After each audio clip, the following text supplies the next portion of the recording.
So we have officially reached the end of the ESPN era. When you look back at it, what was the moment for you where it sort of hit you? Like, because obviously there's always growing pains at the beginning, but what was the moment, if you can remember, where it hit you like, we're on ESPN and this thing's fucking working and it's flying? The minute we did the deal. ESPN was always the holy grail for us when we started, you know? And we weren't talking about being on ESPN. We were talking about them at least covering the sport. But, you know, when you think about what ESPN means to sports, and then if you're in the casino, if you're in a bar, if you're at home, if a television is on anywhere, usually ESPN is on in Sports Center. Yeah. And leading up to fights, we would have that bug on the corner, of the screen for a week leading into the fight. Yeah. 52 weeks a year. So, and we had a little rocky start with ESPN in a couple of areas, but we couldn't have had a better relationship with them.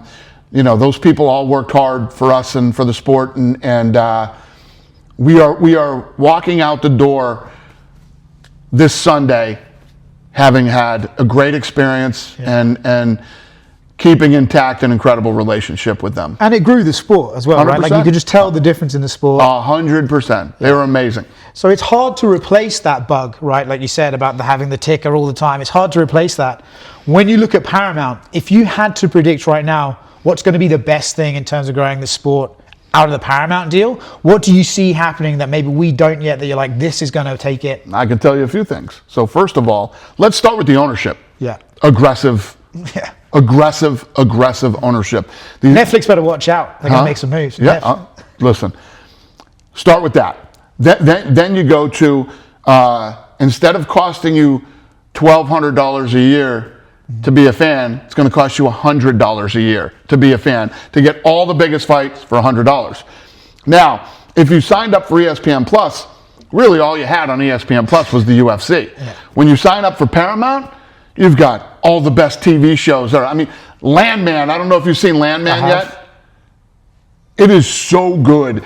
And Billy Bob Thornton is so good. And the wife and the daughter. So it just. I'm a big Tulsa King guy. I like Tulsa King too. And Mobland. I mean, I've been talking about Mobland. Yeah. I talked about Mobland so much, people thought we did the deal just because I promoted Mobland so hard. But the truth is, I don't talk about anything that I don't really love. I'm at a point in my life where I don't have to, sell shit that I don't like. I'm the exact opposite. So the fact that you can come in for $100 a year in that ballpark, right? And get all this other incredible content, movies and TV shows and everything else.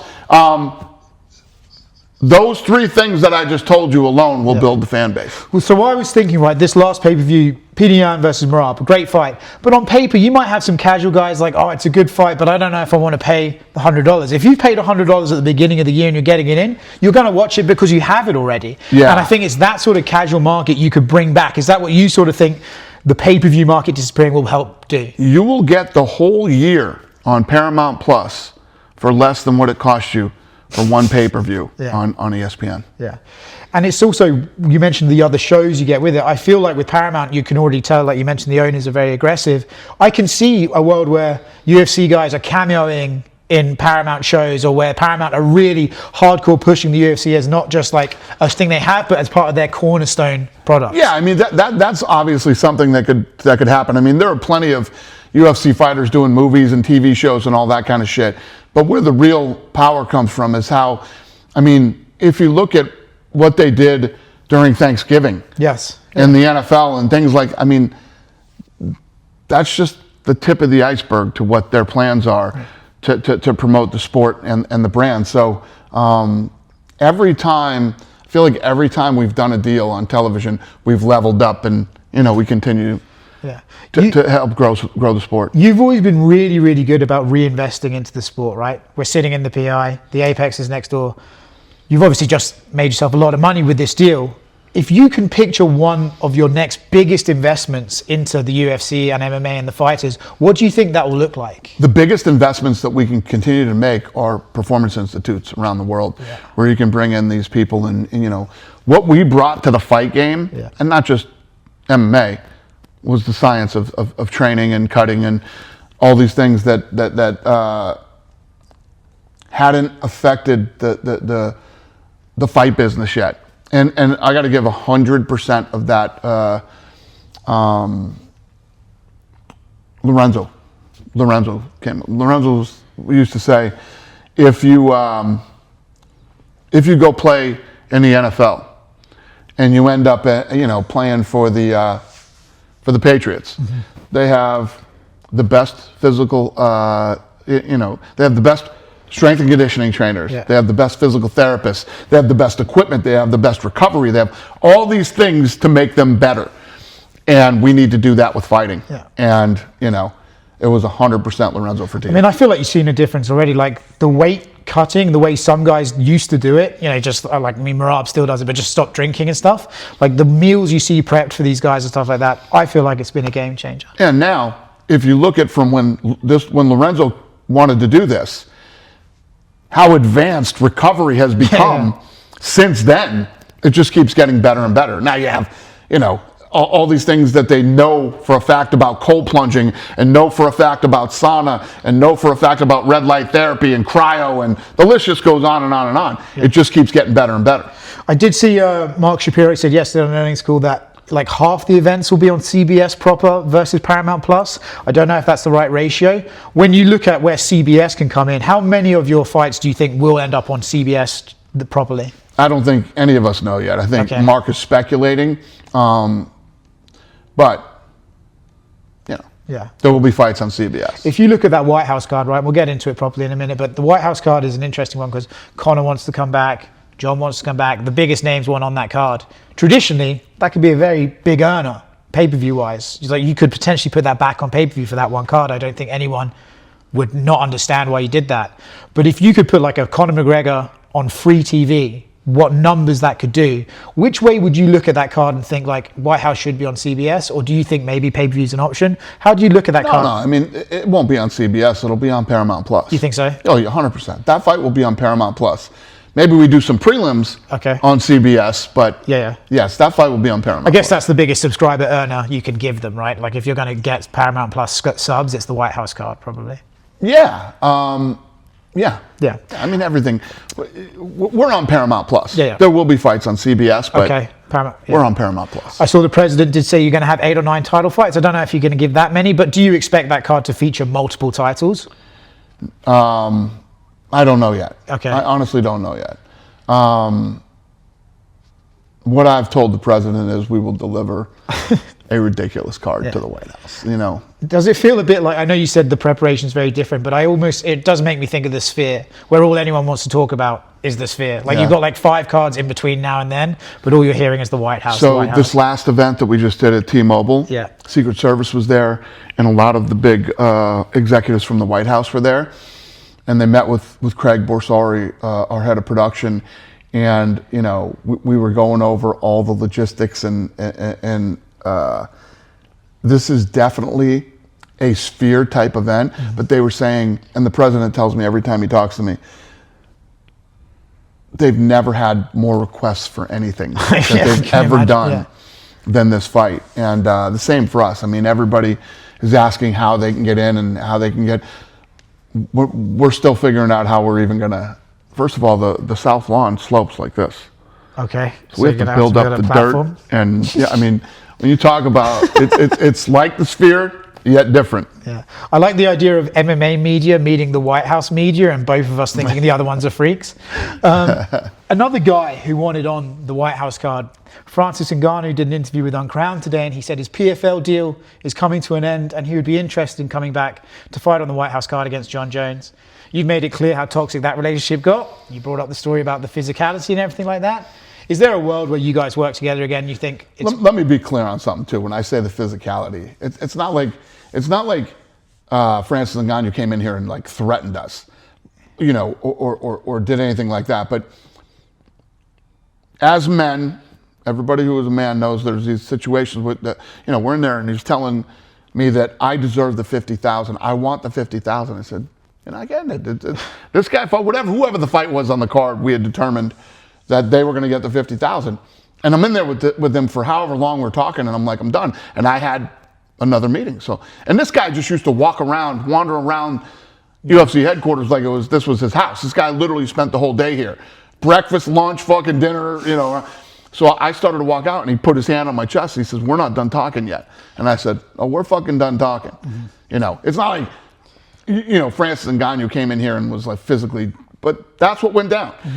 And I tell you guys all the time, we're in the fucking fight business. Shit happens. And you don't have enough fucking time in your life for me to tell you all the stories that have happened behind the scenes and what goes on around here. And this is why I don't like telling them, you know. And I truly believe that a lot of shit is man shit. It's man to man. We had the shit with Francis, and you know, he was when I did Schultz's podcast, you know, he was pushing me on some stuff, so I gave him that one. And you know, my whole thing with Francis is I have this philosophy where when somebody shows you who they really are, believe them. And there was nobody more into Francis than me, okay? When I met this guy, I was like, holy shit, you are what a heavyweight fucking champion looks like, all this shit. And I was all in on Francis. I mean, early on, I had Francis sitting behind me in the fucking Zuffa section, in my seats. And then we were in Boston, and he showed me who he was. So I told the fucking boys, you know, he lost a couple, and I said, I don't want to be in business with this guy. And two of my guys in the matchmaking department said, oh, you don't understand. I said, okay, is this what you want to do? And they said, yeah. I said, I'm going to teach you a fucking lesson. When somebody shows you who they are, fucking believe them. You're both fucking wrong. And I guess you're going to have to learn the hard way. And here we are. So safe to say, no interest in bringing him back. Just, you know? I don't know how I can make it any more fucking clear. Fair. I do wonder how PFL feel about him going out and saying that his contract's nearly done. There was nothing that made me happier than throwing that guy over to the fucking PFL. Let me tell you what, if we let guys go, feel bad for the fucking company that gets them. We let them go for a fucking reason. I get it. I don't have to let anybody go. I don't want to be in business with guys that I don't like and that I don't think are good guys. And when you talk about good guys and bad guys, I'm in the fight business. Shit happens. You know what I mean? And I'm pretty lenient when it comes to tough guy shit. I'm not lenient with bad guy shit. Right. On a different, I don't want to keep riling you up here, but on a different topic, the Arman Tsarukyan thing, right? I understand because it's not just the weight cut thing. You know, the fan incident, he headbutted Dan Hooker. Like, there's a lot with Arman that's kind of... I think Paddy Pimblett laid it out pretty well. That's kind of what I was getting at. Paddy sort of gave me the layup there. But what does he have to do, right? Obviously, he is ranked number one. He's here. You know what I didn't do? We haven't cut him. We're not sideways with him. We don't dislike him. I'm sure he's aware of where you feel about it right now as well. Yeah, well, listen, it is what it is. It's not like I've confronted Arman, and you know, Arman's a man.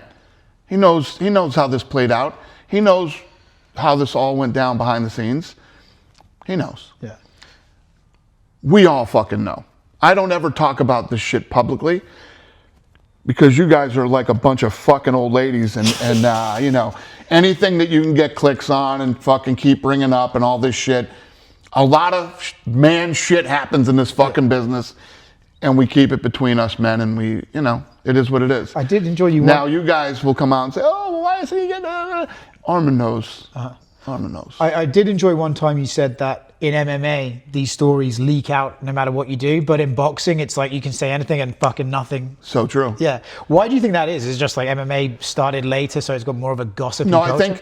I think that because of the early days of UFC, we got no coverage, we got no whatever. This thing has always lived on the internet, social media kind of thing. It's just, that's our world. Boxing wasn't like that. How excited are you getting into the boxing? Because I found a clip of you, I think when you opened the Apex in 2019, you were talking about you wanted to get into boxing and you were maybe going to bid on some of the bigger fights and stuff like that. Sort of restructured and you've tried to get in and not been the right time. It feels now, if you look at the TV... It wasn't that I tried to get in. What would happen was, every time I would get on the phone with these people, I would say, are you out of your fucking mind? What are you doing? Why would you want to be anywhere near this business? And then as it sort of played out over the last, you said 19, 6 years, here we are. And it all just, it couldn't have played out any better. You've always said timing's the main thing, and I feel like if you look timing is everything. If you look at the TV deal landscape for boxing right now, not the healthiest, to put it mildly.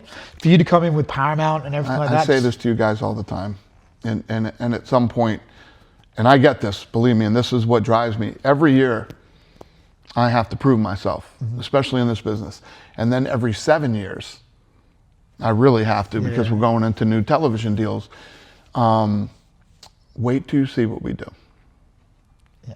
Wait till you see what we do. And, I've been saying this for 25 years to different media members and people that we talk to, but wait till you see what we do. And I'm curious, man, as a boxing fan myself, when I see Terrence say fuck you to the WBC because they want so much money, I feel for the boxer. I never really kind of understand the sanctioning fees and all that. Are you just going to come in fresh? Here's what we're doing. You have people that are crying and bitching about us expanding the Ali Act. Very vocal in boxing. Most of those people are the fucking problem, okay? The ones that are bitching. And let me ask you a question. Why are options a bad thing for fighters? I want to see all the like De La Hoyas of the world and all these guys stay under the current Ali Act and run your business. No, nothing's going to change. You do whatever you want. And then I'm going to run mine under the expanded version of the Ali Act. Even the promoters have options, right? I want to see how many of them actually stay in the Ali Act as it sits today and run their business. Eddie Hearn, what the fuck's he crying about? He's not even under the Ali Act, right? I mean, he's in England. He doesn't even have to deal with the Ali Act unless he does stuff in America. So he can stay in that version of the Ali Act too. He's been quite vocal. Well, you don't have to be a rocket scientist to figure out what's going on here. Yeah. They know, and they should know. They know. I feel like you always operate at your best, and I'll wrap up with this. Appreciate the time. I feel like you always operate at your best when you're competing against people. I love it.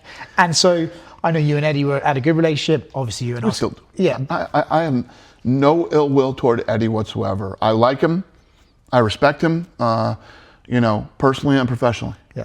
But when these guys come out and go, "Oh, I want to compete with TKO," I feel like you are going, "Oh, let's see if you can try." I feel like that's your attitude. I think that everybody knows how I feel about competing. I look at competing as a fight. And if you want to pick a fight with me, then we're going to fight. And when you fight, there is a winner and there is a loser. So we'll see how this plays out. Thank you very much, Dan. Thank you.